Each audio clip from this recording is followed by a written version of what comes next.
US right now per GPU hour, they're about $2.30 or so. I mean, I get they're variable, let's just call it that. Sure. A single one of those GPUs would retail you for, I want to say like 10,000 USD. And I think they recently got like a really big data center with like tens of thousands of those. So if you're gonna run, say, 8 of them and you have 100, I mean, if you're probably only running like eight or 10 generations at a time with that. So with all those examples, probably takes you several days. If you have thousands, I mean, that's probably maybe a day now. But I think your biggest problem then is the electricity cost for about a data set of 1,000 GPUs. So I can tell you right now, for those kind of data centers, they don't use just standard like commercial power setups there. So that's where, so you pretty much have to have a data center that's could run that many GPUs. Is there any details in the paper about how they choose the new prompts with the fine-tuned chat? Like, what prompts are they choosing for the future iteration? They just say they few shot prompted from IFT with all the data they keep adding. Now, like, what is that data set? They haven't shown us or publicly released it, so it's really hard to say. Because it has to be something completely different than the OpenAssistant data set, right? Because otherwise, there would be a lot of hacking in the sense that model has seen similar data before. Yeah, it's probably not exact. I'd imagine that there's probably is a deduplication effort. Because I know that in the Code Llama paper, they call out that they do deduplicate the questions. I didn't see that line in this paper, but I would say it's not an unsafe assumption to say that there's probably some simple deduplication effort. And also, if you have more data as your prompts, are they taking, like, within different variations, M1, M2, M3, are they taking more amount of preference pairs to train the DPO, or is there like distribution that it's the same amount of preference pairs used in each iteration? Yeah, I have a slide on that. It's definitely not the same. So it's like an M1 sees 3,960 pairs to get to M2, and then M2 sees 6,900 pairs to get to M3, and that's where they stop. Let's check the next. Yeah, this is also interesting. This is just win rates. M1 versus M3. We see M3 completely crushes M1. We see M2 also does a lot better than M1 with the over half win rate. And then we see M3 versus M2. We see that more than half the time it won't necessarily win. So that's an interesting one too, that M3 is better than M2. Let's go to the next slide. Yeah, that's really the big slide there. So take a look at that. That's in comparison to GPT-4 Turbo. So we see that M3 is at 20.44% in comparison to GPT-4 in March on first release. We see that's at 22%. Mistral Medium is at 21%. And Claude is at 17, which implies that just self-rewarding gets you above Claude. And actually, Claude, I think, is a really good comparison because Claude essentially is from a constitutional AI. Now, when it comes to Mistral Medium, I mean, there have been a lot of leaks as of late where if the leaks are to be believed, that Mistral Medium is a Llama 270 billion tune.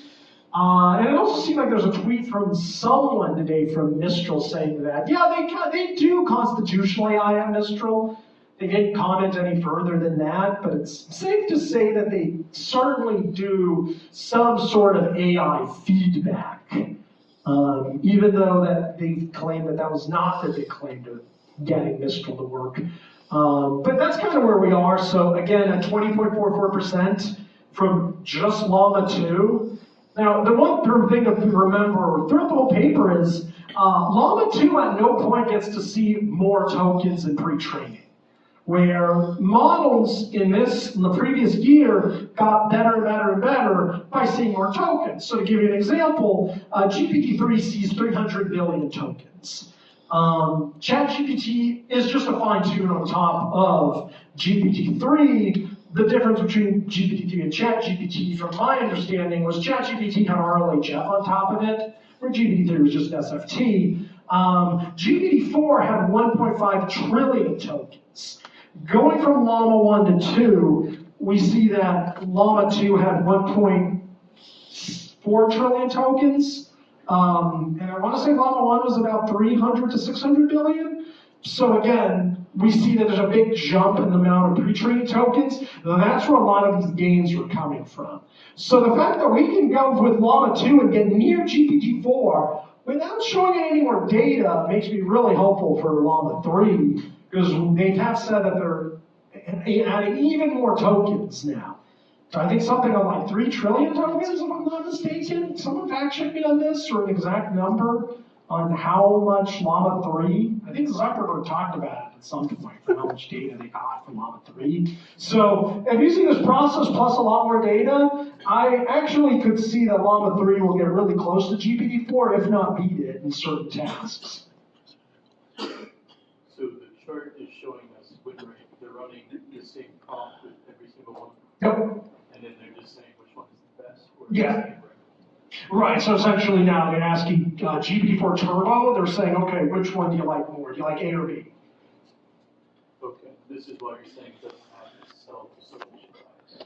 Right, yeah, so that one doesn't. They also say that they rerun it like multiple times too, and then they just take a majority and they say if it, so they run it 3 times, which can take a majority now.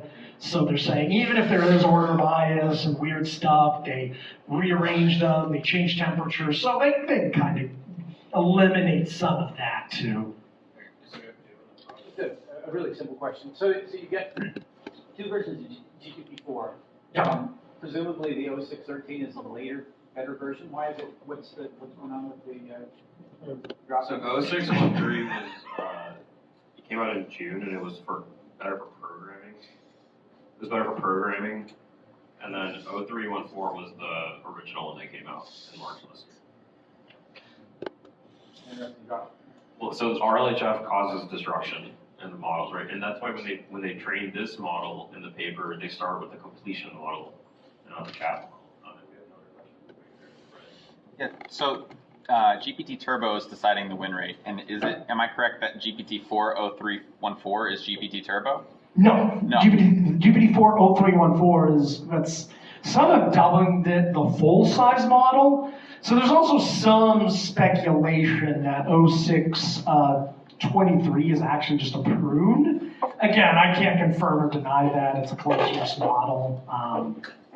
Can't confirm it, but people have noticed that there has been degradation in it. So that's kind of what we see, that the first model ever, I mean, you can all see it probably was the biggest model they had. If we're here for the mixture of experts talk, I mean, and if GPT-4 was a mixture of experts, I could see maybe they remove some of the experts and figure, they can just save money that way. I'm still confused as to where the performance are coming from. You're saying that they're comparing GPT Turbo, it's comparing all the responses from them. In which case, I would assume that the percentages add up to 100 because all of them might be incorporated. So it seems like there's something else going on here. Yeah, I think all this is saying is that if you took GPT-4 Turbo and you had Model A, where it's the treatment, and Model B is GPT-4 Turbo, you get a response. Then you ask GPT-4 Turbo, hey, which response did you like more, A or B? Then you're going to see how often did it say A. That's what you get reported. So this is versus GPT Turbo? Yeah, exactly. So, At the time versus GPT Turbo, and GPT-4 is 22% of that versus GPT yep. Turbo? Yeah, exactly. So GPT-4 Turbo would win, GPT-4 0314 would be selected 22 times out of 100 against a GPT-4 Turbo output. So they're also using GPT-4 Turbo to evaluate the Yep. results.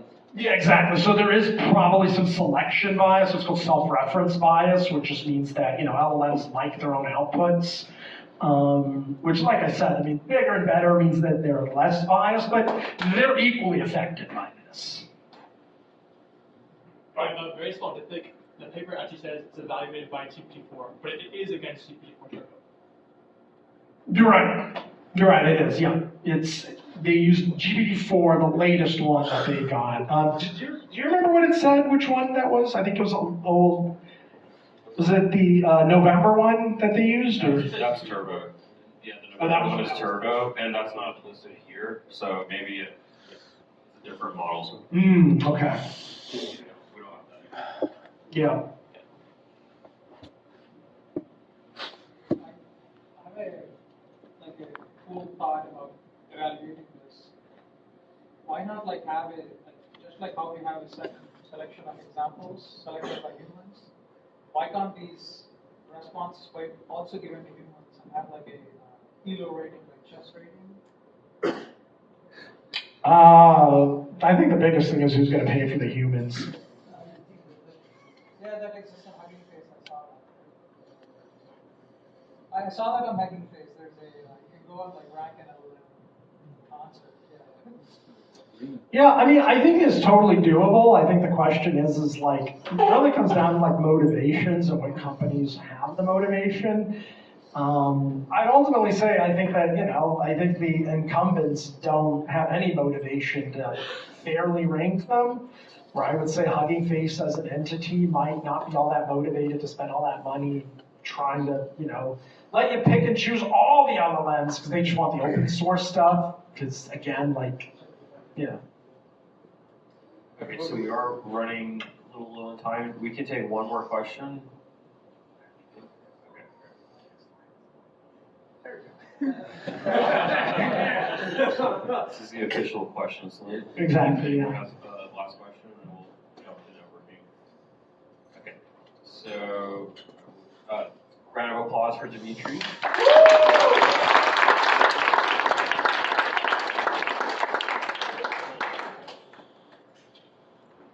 So you can stay here until 8:50 p.m. So you got about 30-ish minutes, a little less. After 8:50, if you haven't had enough AI, you can join us at Pygmies. It's a few steps away from here, so definitely easy to get to. Remember, if you parked here, you have to move your car out before 10, so just factor that in. I'm going to hear that my guess is Zuck just told him, all right, this is good enough, let's go train Llama 3 now. Pulling resources from it. Fair enough. Next slide. Oh, go ahead. How much more complex? Next slide. This actually is the idea behind Code Llama, where if you look at the Code Llama, the big secret sauce is that, as you can see, you take Llama 2, the big 70 billion parameter language model, they use some few shot prompting techniques to get it to generate many interview type questions, something like leak code, which the whole idea is that there's just a single problem in this example, just saying, here's some input now, can you just write code to solve this one particular problem? And then the whole idea is that we are going to take Llama 7 billion, that's not a typo, that's just the smallest model we have available, and then what we're going to do is we're just going to go and have it generate a whole bunch of code examples for every prompt. So imagine you have a prompt, you have, in this case what the paper says is you have 10 examples of here's how you can write that code, and on top of which you have 10 examples of unit tests.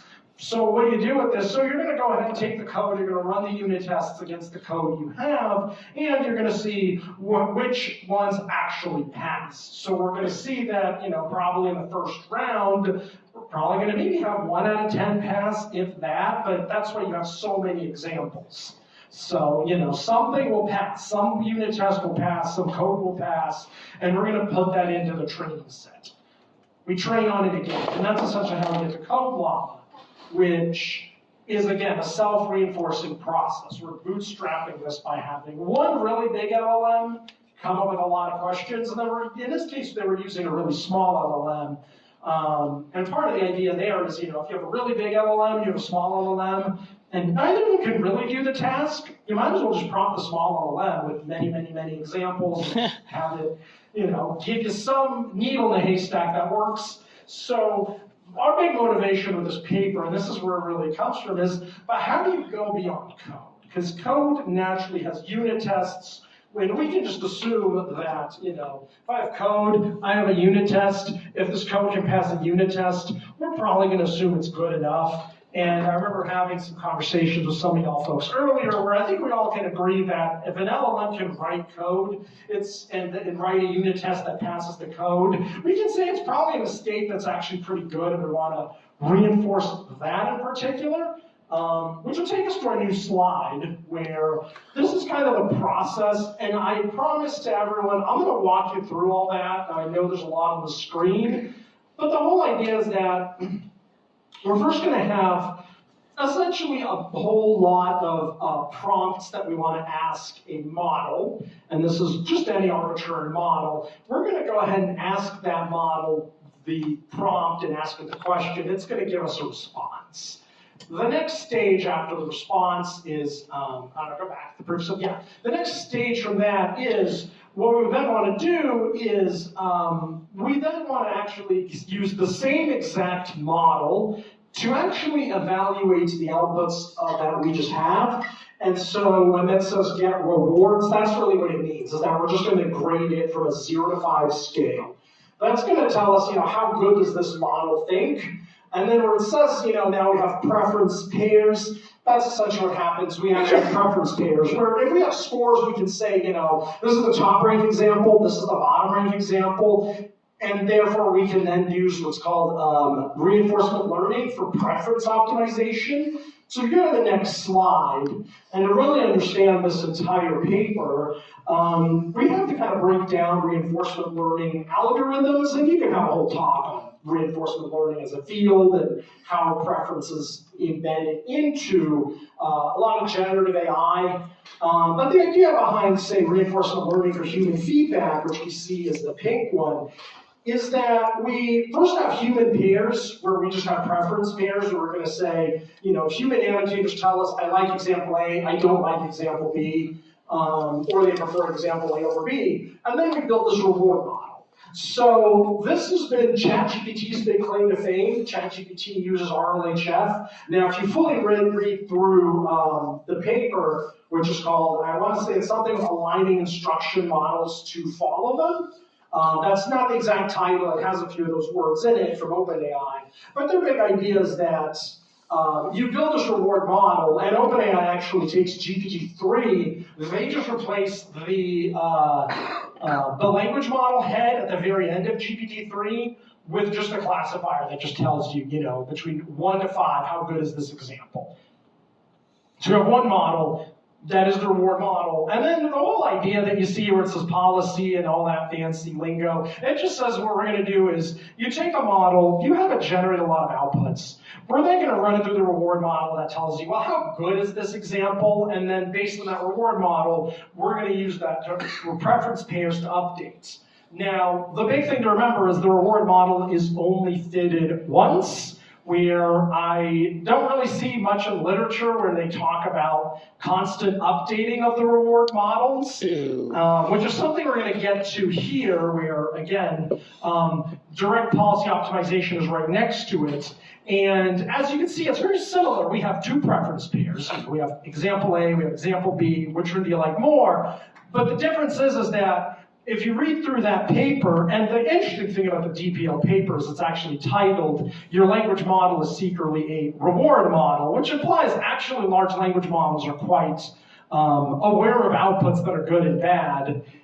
Even though they can generate both, they're actually aware. And the whole idea here is that we actually reformulate the equation that we use to update the parameters of a large language model. We just reformulated that it works for preference optimization now.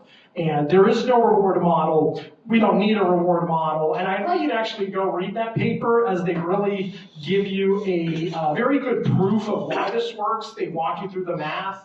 And this is a nice paper because they really walk you through the math of how they arrived to it.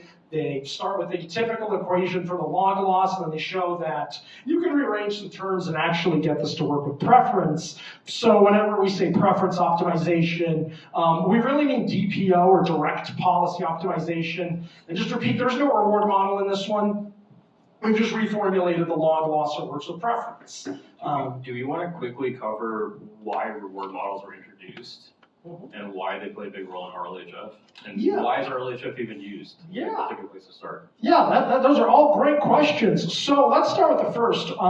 What is the goal of the reward model? The goal is to really tell us, like, what do we want our LLM to do versus what do we want our LLM not to do. So if we take any LLM, and you can even take some of the what's called the SFT models on Hugging Face.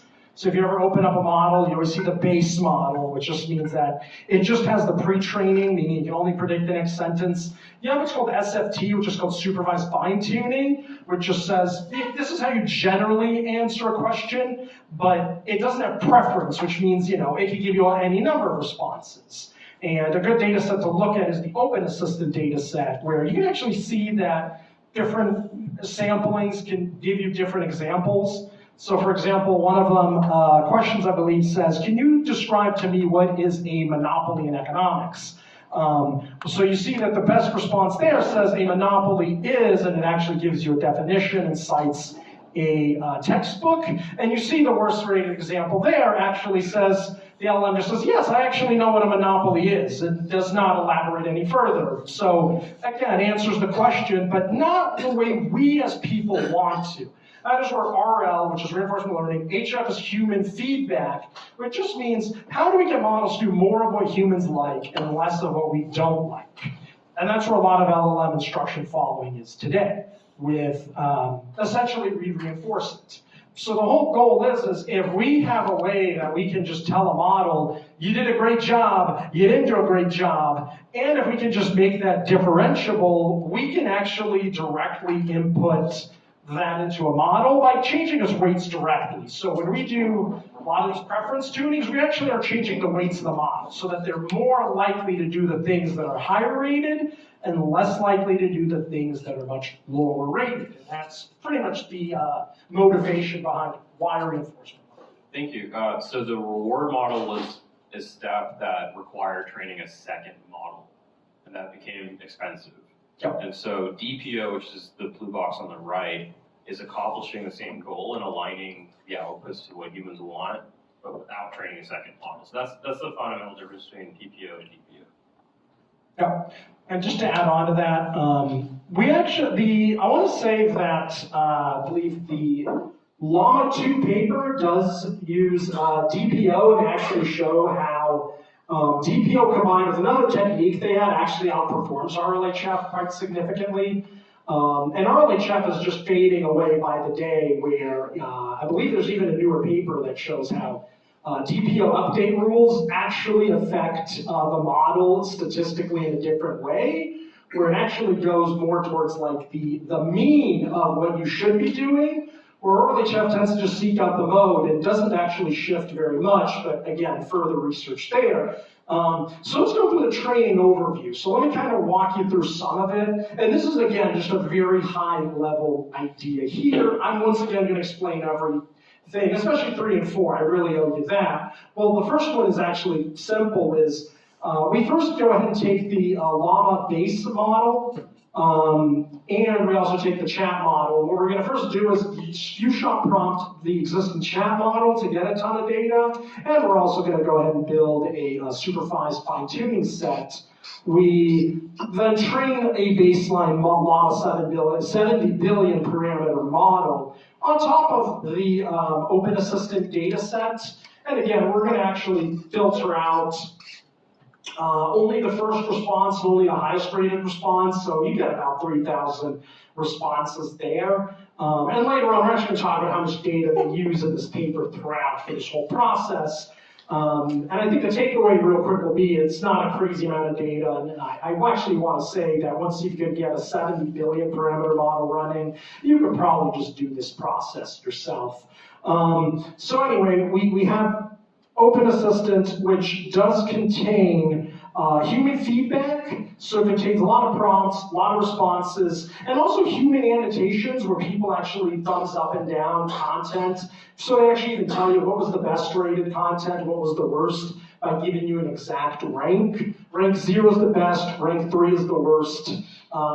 1 and 2 is self-explanatory there. The next thing we do is once we can get an SFT baseline and really start off with some of these data sets, we then want to apply what's called the AI update step, which I'm going to explain. And the last step is we're actually going to update our model, directly the model that we're using for outputs, and the judge model, as it's called, which is kind of like a reward model, but it's actually the same model in this paper, because I once again want to remind you that DPO's paper is titled, Your Language Model is a Reward Model, so we can actually say this whole paper here is just DPO on steroids all the way through. That's actually a very astute observation, and that's essentially what this paper does imply, that DPO can be extended in this way. But let's go to the next slide here.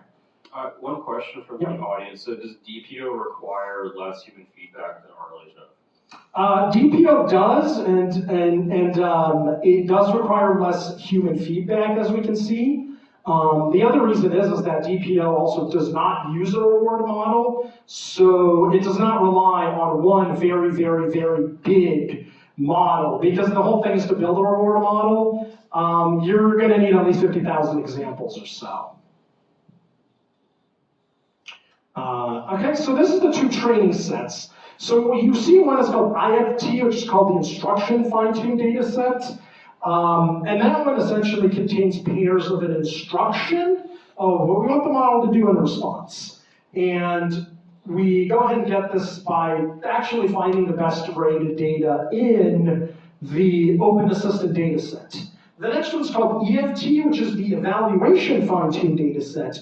And the way we get there is, once we get our SFT baseline, which is just, taking on a 70 billion, the base model, see no SFT, we go ahead and add IFT to it, so now it's instruction following as best as OpenAssistant lets us follow. And then we're going to prompt it, show it some grading examples, and ask it, can you grade some of these examples?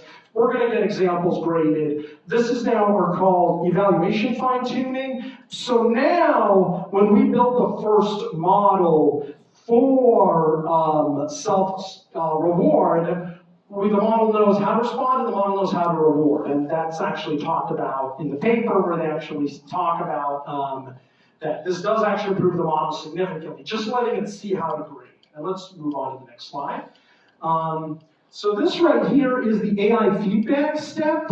Let me just get a better look. So the first thing is that we can take the IFT as the few shot examples, and that's where it actually comes from, the few shot examples. We go feed it into the Llama 70 billion, the chat model. So very clearly, this is actually not the model that we're aiming to tune. We're taking the existing chat model, and we're just going to get it to just output some questions we'd like to ask an LLM.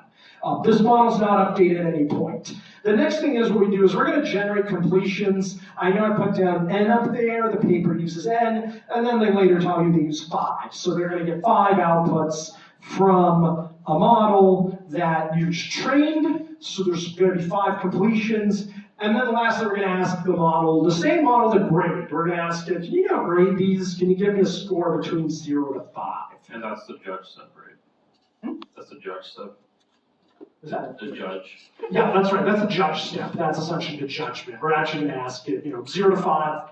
What do you like more? And lastly, the AI update strategy. The paper mentions 2. The first being the preference pairs, which is self-explanatory. And what they say is they take the top rated, they take the bottom rated. And they also say that if they have 2 preference pairs that are equal, they'll just throw out the entire example.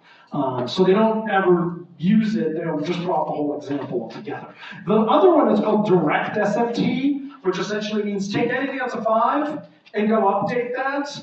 And the reason I have an asterisk is because they tell you preference pairs works fantastic.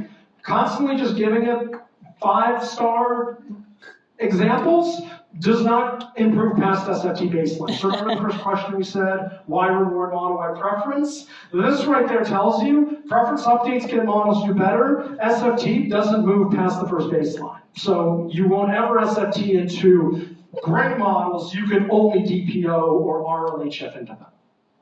Do you think this, that assumption that like what they see is kind of similar to what contrastive models saw because they were, even though they're passing positive examples, they're still seeing all the negative examples in the set, and so by automatically they're kind of learning what the good signals and the bad signals were. In this case, you're just doing that manually, like with like a direct signal rather than indirectly. So the question was, is this contrastive learning? I'd actually go ahead and say that I think there's something similar, but I think the big thing with contrastive learning is that we get to see a lot of examples because we can take a really small data set, we can just pair them up and just have a really high dimensional data set now. We just have lots of examples. But ultimately, if you look at like a contrastive loss, it's not the same loss as what DPO does, so mathematically I would say they don't do the same thing. Do you want to quickly just go over what contrastive learning is? Yeah, contrastive learning is the idea that we're going to go ahead and give the model examples of positive and negative pairs. So imagine if you're going to teach a classifier to identify objects in images, but imagine that we just don't have any labels. All we know is like, you know, I don't actually know, say like this image is a cat, this image is a dog, but imagine that we have some, you know, website that says these are all cat images, these are all dog images, these are all panda images. What we can do is we can just sample from those data sets and we can just pair them up. So we're going to say if I draw two cats, I'm going to say make these the same, and if I get a dog and a cat, I'm going to say make these images as far apart as one another. That's the whole idea. So it's similar in that there's preference pairs in these, in that there's pairs of data and the model has to identify between the pairs. But one important thing about DPO is that the gradient update is actually entirely proportional to how likely is a model to select the good output over the other, where in the case of a contrastive loss, we actually keep that distance the same throughout, which is not dynamic unlike DPO. So someone asked, so with the preference pair approach, basically the lowest ranking example acts as what not to do, and the highest one is what the model should do. Yep, pretty much exactly right. It's essentially saying the top ranked is do this the most, and then the one that's the least is do this one the least. And again, that actually goes into the formulation of DPO, where DPO has the highest amount of gradient signal between two very stark pairs, where if you, for example, gave it something that's like, you know, this is ranked 5 and this other thing is ranked 4, DPO will have very, very little gradient. And just to really jump into a very high level of what is the DPO formulation, so we can think of log loss as in, you know, derived by saying that you have a minus y of the thing you want to hit, multiply that by the true label. Now all DPO actually says instead is, in order to arrive at this softmax-like formulation, our numerator is the best example and the probability of getting that one, where our denominator is the probability of getting the good one, plus the probability of getting the bad example. So if we have 0 or near 0 for the bad and near 100% for the good, we've arrived at a perfect preference optimized model, which in the case of RLH, in the case, reinforcement learning would mean that we've hit an equilibrium. That's the equilibrium DPO wants to push models to, which means that, you know, the more likely you are versus the less likely you are to hit essentially that in the denominator DPO, the more gradient the top will give you. So hence, given two examples that are close to each other, DPO will probably have a big loss, and probably your equilibrium will sit at a pretty high loss there, just because saying this is a 5, this is a 4. So if your model goes from, you know, from 5 to 4, you're not losing much, but 5 to 0 will be such a big gradient crash that your loss will jump, and that's why DPO works essentially, from what the paper describes. I have two questions, sorry. Is the IFT and EFT data on the same question? So is it the same size? So for example, the same question is generate this, and the EFT set is using the same output of the IFT set to give the rank, or can they be different sizes? And the second question is for the preference-based learning that we're doing with DPO, do we always take the top and the bottom result for each sample, or if everything is given 5, we can have an imbalance of samples where. Yeah, let me actually start with number 2. So you always take the highest, you always take the lowest, and if you have 2 5s, we just throw up the question and all the outputs we have for it. Because we're just going to say there's no DPO step we can do. Someone asked, are ranks 2, 3, and 4 ignored? For this one, yeah. If you have like 5 and there's 1 that's like a 5 and there's 3 and a 2 and a 1, you're going to take the 5 and the 1. But to get to it, and this is actually a very important question, is IFT and EFT are actually constantly updated with new examples. So the first version, and this is right here in M0, let me just use this example. So M0, we take the base pre-trained LLM, which is just a base 70 billion parameter Llama, which is fine-tuned just to predict the next token. It's not instruction tuned. And then for M1, we just take our first IFT and EFT. So the first IFT and EFT are derived from OpenAssistant dataset. And then once we move past that to M1, where we take M1, where just remember M1 is just M0, just the base model fine-tuned on top of EFT and IFT, we do this whole AI update step where we ask it to give us outputs, and then go grade them. So the outputs for those, the questions are all unique at every iteration, and they actually come from our pre-trained big chat 70 billion parameter Llama. We don't update that model, we just update these models here.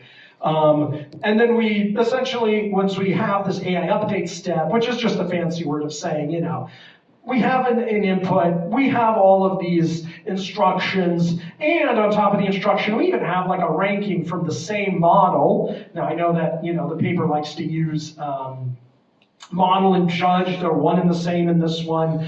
And then what we do is we just go on to do this again at M2, and then every time we use DPO. And this is something unique about this paper, the Yep. self-rewarding of the title. Yep.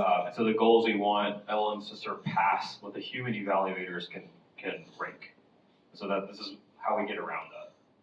I remember getting the impression that they were going to go further as far as the samples that they picked. Like they achieved some % accuracy, but they were counting some stuff on the table still. Is that true? Mm-hmm. I mean, that's a great question, right? I mean, the question is how far can you actually push this? I think that's really what we're going to see in the Llama 3 paper directly. They're probably going to give you a nice slide at the end that shows they probably keep going with this. And part of the reason I say it is, you know, some of the ideas that, you know, we kind of saw prior to Llama 2 was, you know, you take one step, and then you look at the Llama 2 paper, and they do it like 10 times. They find past the 6th step, it does nothing. So here they do it 3 times. I think they'll probably do it more for Llama 3. And I think that part of the reason that they didn't go further is one of the slides I'm actually going to go through how much data they're putting through, so there is just a cost they're running into. But I also think at the end of the day, I think you get to a good enough place. So let me walk everyone through here, because I really want to walk y'all through this, because I want to just, this is the diagram I made that clarifies the whole paper. So let's start off with what we see, right? You have the OpenAssistant dataset. We're going to see up at the top. That's the IFT. That's our IFT. And then we go to this SFT baseline. It's just trained on that. And if we go to the right, and at the very top right, we see that now we're going to take the grading examples, because remember that we have the prompt, we have responses, and what grade did, if we take all the reviews, what they're at. So we're going to view shot prompt or SFT, we get to EFT, and if we go down a bit more, that's M1, so we just fine-tune Llama, just the base model on top of that. So you might be wondering that, yes, there's this SFT model. We trained this whole model just to get that data set, and we don't keep using it. So the other important thing is M1 is not the SFT baseline, because it also sees how to grade. And if we look at the left real quick, and this is just something in parallel, we go up. So we have this Llama 70 billion chat model. We view shot prompt from, well, it is the IFT, but it does come from OpenAssistant. And if we look down below, we essentially are going to have it generate a bunch of prompts. We're then going to go ahead and give those prompts to M1, and that's the responses. So that is what's called IFT, which is just like, here's the response now.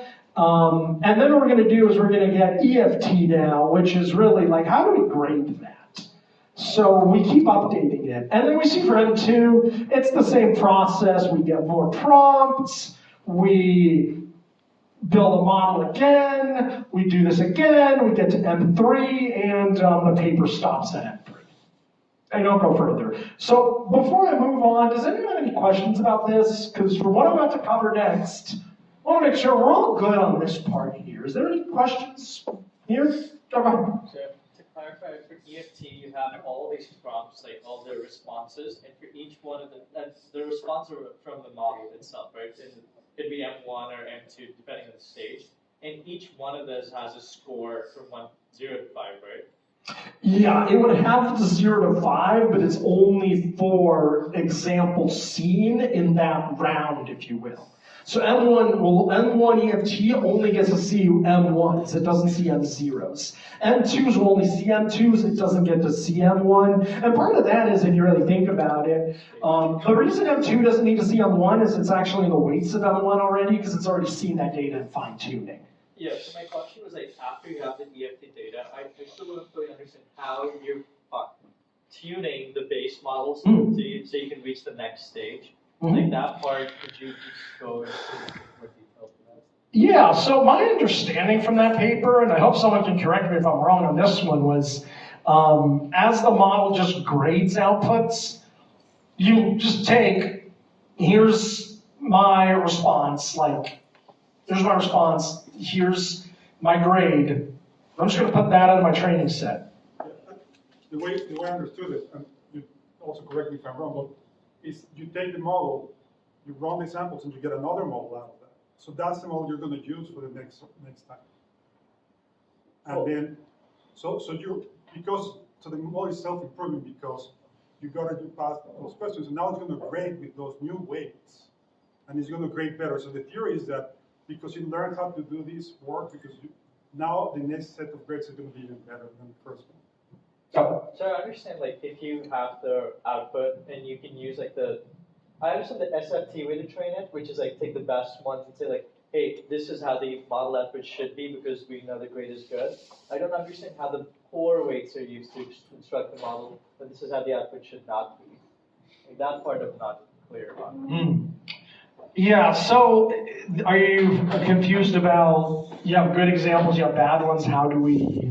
How are the bad examples used in the training? Did you have a slide on the loss? For which one? The loss function, I think that shows it. Yeah, the loss function is the DPO loss function. And like the DPO one is like probability. You can think of it in a general term, a probability of like the good sequence, or probability of the good one plus probability of like the rejected sample.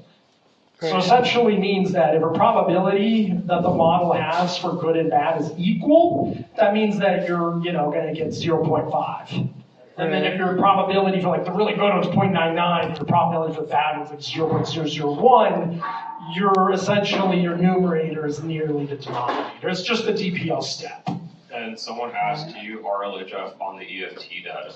Well, the EFT is kind of like the reward, so in a certain way, like, I wouldn't say you DPO it, but that's a good question. I mean, it could very well be that post-SFT, do they even DPO EFT? I could see that they don't. I could see that all you're going to give is preference data, and then the model before gets better and better. In fact, actually, to what that gentleman brought up, that's actually what I want to say is section 5 or 6 of the paper, is they have this deep dive on what happens to this model as they keep tuning it with this whole concept. And one of the experiments that actually show how when you compare the reward model versus what GPT-4 starts doing as a reward model, they actually find that the model, as you keep doing this process, gets closer to GPT-4 and levels, where its Spearman coefficient goes up together with GPT-4. So it actually says that the process gets better and better and better, where the model gets better at judging. And they say that even if it is something to the extent that even though that it's not that much, say, EFT data that they're putting through, these models are capable of learning how to judge, even though most of their data is the preference data. So they seem to be making the claim that small amounts of certain tasks in a general sense get really good, and you don't need to keep showing those tasks over and over and over again to large language models, especially at 70 billion parameters for Llama 2. So if you actually also read what's called the chinchilla paper and the scaling laws, they say 70 billion is about where you start flattening out.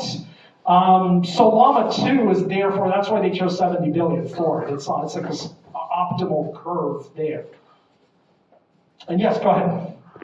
Is there any scenario where, as the sort of like similar to a generative adversarial network, where you have like a generator and a discriminator, does one drop off first in terms of, does the judge can't do its job of judging, or does the generator can't do its job of generating? Which one happens first? So they actually talk about that in future work. They say that that's what you described as called reward hacking, because it's the same model in this case, right? Because then again, in a generative adversarial network, we build one deep learning network to generate an image, and we build one just to say, is this from this network we have or the real image? But first and foremost, this model is one and the same, meaning the discriminator and the generator are one model. So they do postulate it is possible that the language model starts hacking itself. And I mean, that's kind of goes in the topic of like, LLMs as judges kind of have what is called self-preference bias. Very interestingly, we don't really see GPT-4 or say 70 billion parameter Llama or Mistral medium be as sensitive towards that. At least that's kind of my current line of research. Current sneak peek of my research is we kind of don't see it from some of the newer models. Like Mistral 7B is not as biased as some of the older models. So it kind of exists, but it's kind of going away as they get better. But again, there's been no formal study on this, and you bring up a good point. That is actually referenced a lot in many papers. They say, how do we know they're not reward hacking? Could very well happen, we just don't know. You go ahead. I have a question on the specific form of judging. So when you want to get an output from the judge, do you prompt the judge, or do you reparameterize the judge and then compute the probability, right, using a DPO trick, right, compute the probability that one is better than the other? Like, is it prompting, say, this is sentence 1, this is sentence 2, tell me which one is better, or rank, let's say not just 2, right? You say like 4 or 5 of them. So give me a rank, 1 to 5, which one is the best, and so on, right? Yeah, so the judge prompt is for every input I'm going to give you, you're going to go ahead and give me a score between 0 to 5. And that's actually one thing I completely omit from my talk is the exact prompt, but... It's the last page, right, on the paper? It is like, I think one of the last pages, yeah.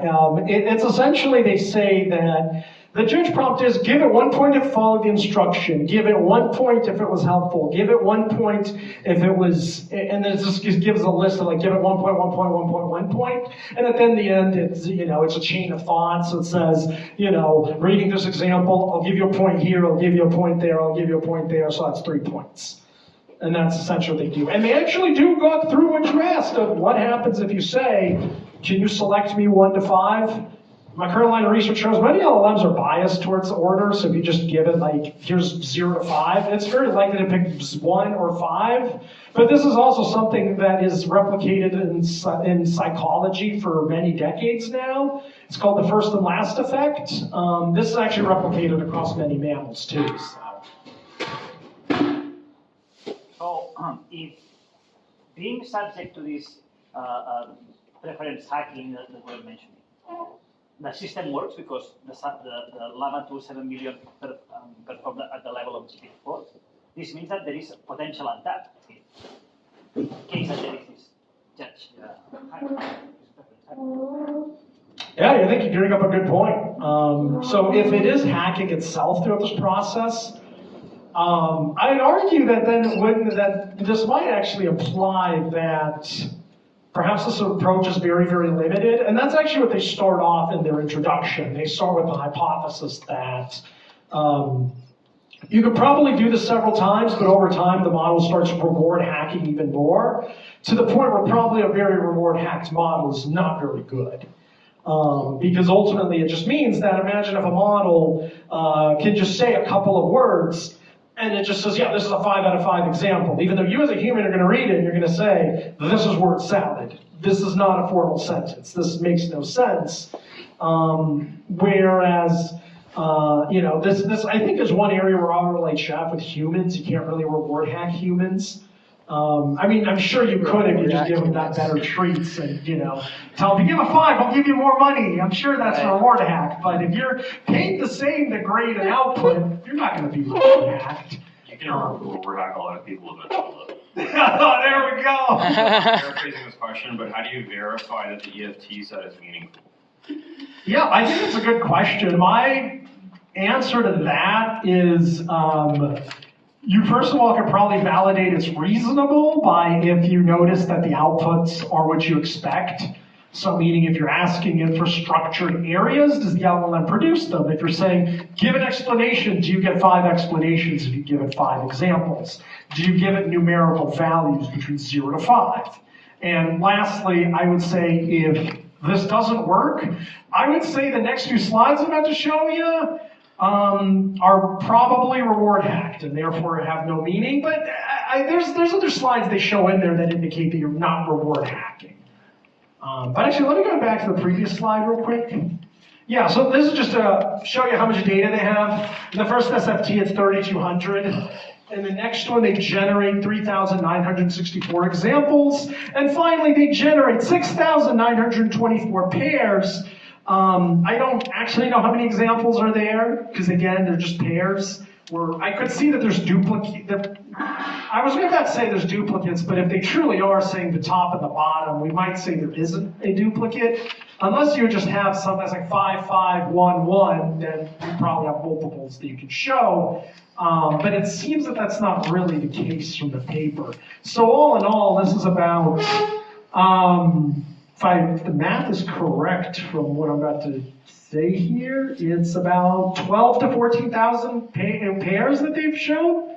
So that kind of shows you that that's about how much data you need, so long as it's high quality. Is there a greater number of examples in M2 than M1? Yeah, that actually makes a lot of sense, because as the model gets better, you want to show up more examples. Because probably early on, the examples are not very good. That's probably what you're seeing. In fact, this isn't actually new. We actually see that, I want to say in the OpenAI's aligning to instruct paper, the first few iterations have less data than the last few iterations too. So you also see this in other approaches too, and that's why. But later models are just better. Did they talk about trying ensembles for SFT? They don't mention it in this paper at all, no.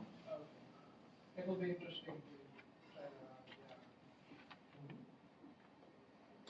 Would you want to have duplicates then? You're saying that as you go from model, let's say 1 to 2 to they get better. If you ask a question to model 1 and it gives the worst answer, presumably model 2 would give, wouldn't it make sense to have the same question asked twice? I suppose it could. Yeah, I think they're thinking, and this is my thinking too, that if you see something in M1, by the time it gets to M2, it's already in the weights of the model.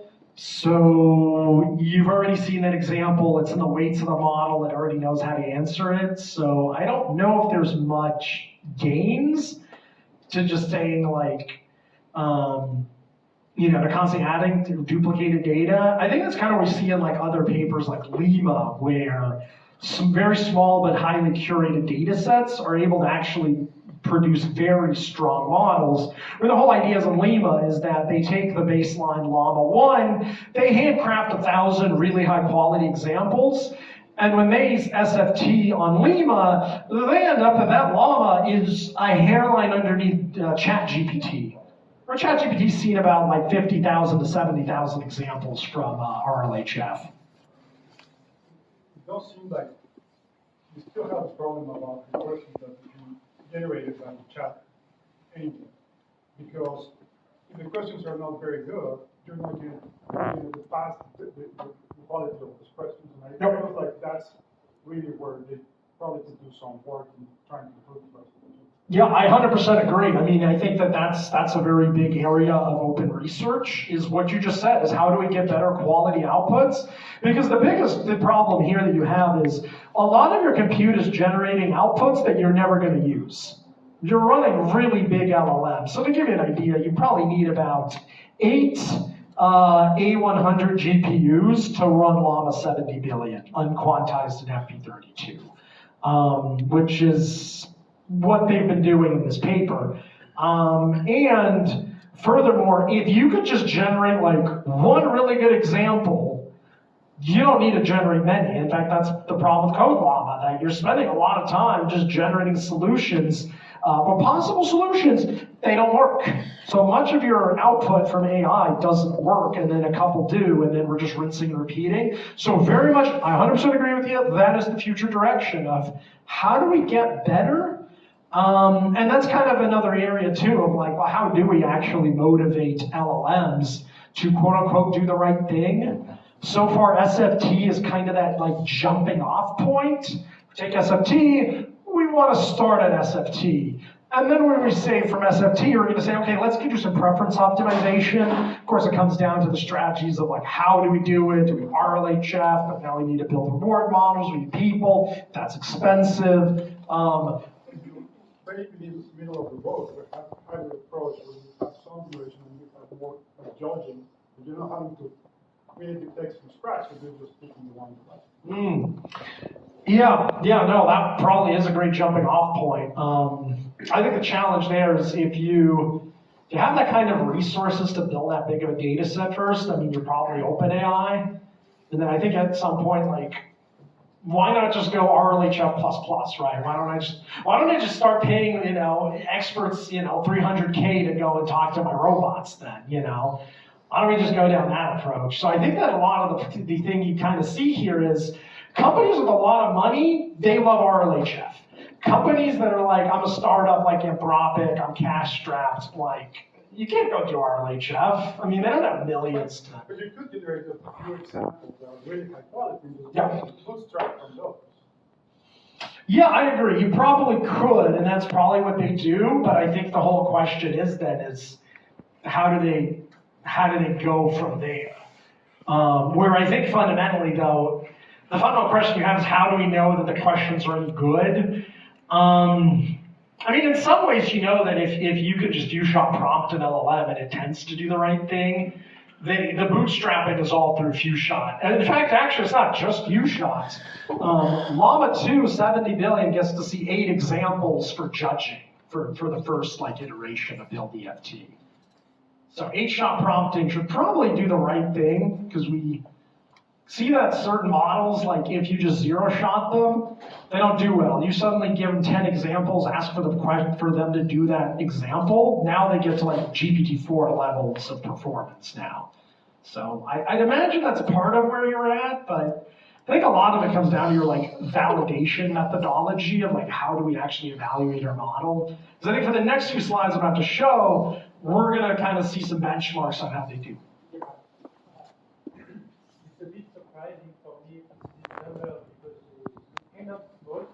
I would get that the advantage of having like this kind of automatic feedback would be to generate training samples at scale, like many billions of training samples. User-wise, it's decided to generate something that maybe even one human could do like I mean, I don't 100% know, as I unfortunately don't know any of the authors on the paper. My guess is it probably comes down to compute budget. That again, just to generate, thousands of examples with Llama 70 billion, like you're definitely going to need a big GPU cluster for that. I have a question on actual fact correctness. I mean, with this kind of training, does it still give you except for the fact it's like this is right or wrong? I don't know. I would hope it does through LLM as a judge, which So I think if we go to the next slide here, I think this is it. Yeah, this is it. This is the slide I want to show. So what this actually tells you is, and again, all of these that you're about to see, they use GPT-4 Turbo to judge. So again, the question is, do you trust GPT-4 Turbo as a judge? And if you do, this is what we see. So I think interestingly enough, if you look at the very bottom, which is reporting M1 versus baseline, we see that M1 is at baseline, which essentially tells us SFT, guys, consistent performance. All difference between M1 versus SFT, SM1 got to see EFT. It got to see how to judge. We kind of see, yeah, it's cool that it's there, but it doesn't seem like it wins much. When we go to M2 versus SFT, now we're seeing a big jump. We're seeing that self-rewarding wins almost 20% more. And then when we finally go to M3, we would expect the gains will taper off. So there we got about a 12 to 13 point boost, where again, we kind of see that ties are decreasing and SFT baseline starts to lose out more and more. Next slide. One second. So someone asked, how do we know we've gone beyond the performance of a human reviewer? Yeah, I think that's a good question, right? So if you see, so I think once you see this, and then you see that Llama 3 beats GPT-4 and Hallucinations, that will tell you that. And then how do you account for X% of judgments being hallucinations? Yeah, I'd imagine hallucinations would hit you in the judging score, so that the judge gets to see, and probably the judge can catch hallucinations and say, hey, hold on, this isn't right. And say, that's not factual, or start hitting you on that. I know that Anthropics in the constitutional AI paper, they actually ask for factual mismatches in constitutional AI. I don't know if this judge prompt does, but that's essentially how you could do it. And from practical experience, you can't just ask an LLM to review its own answers. More times than not, it'll actually catch hallucinations. But I think there's just a fundamental existential problem you have with this approach that very well the judge can hallucinate. That's just something that will happen. So I think the question is how often is the result hallucinated? So if you have mass hallucination in a biased model, I would imagine that the model probably does not have high win rates later on. So that's kind of would be my answer to that, you know. It's probably just win rate. I have a simple question. Why did they stop at M3? Like, why not keep going? Because, I mean, presumably there's some diminishing returns here, but like, why not just keep going here until you get to 100% win rate? Yeah, so I'm going to